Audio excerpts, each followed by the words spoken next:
राज्यामध्ये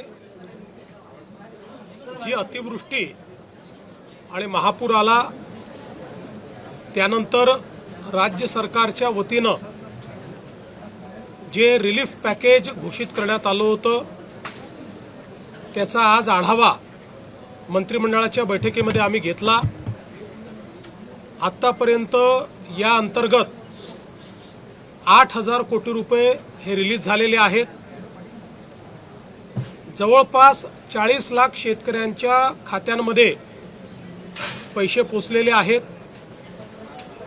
आज मंत्रिमंडळाच्या बैठकीत अजून 11,000 कोटी रुपये रिलीज करण्याला मान्यता देण्यात आली, कारण हे बजेटमधले पैसे नसल्यामुळे याला विशेष बाब म्हणून मान्यता देण्यात आली।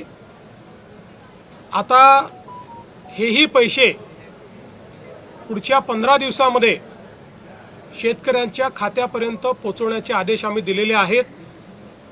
आत्ता जो काही निधी गेलेला आहे हा वेगवेगळ्या जिल्ह्यांमध्ये वेगवेगळ्या पद्धतीने गेलेला आहे। काही ठिकाणी तो पार्शल गेलेला आहे।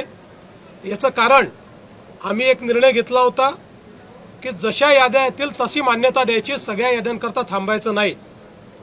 त्यामुळे कोणी हे कन्फ्युजन ठेवण्याचं कारण नाही की आम्हाला तर जे काही NDRFचे पैसे होते ते मिळाले पण 10,000 मिळाले नाहीत, आम्हाला 10,000 मिळाले पण 3 हेक्टरचे मिळाले नाहीत। ज्यांना 2 हेक्टरचे पैसे मिळाले आता त्यांच्या खात्यात 3ऱ्या हेक्टरचे पैसेही आपण टाकतोय, जर ते 3 हेक्टरवाले असतील तर।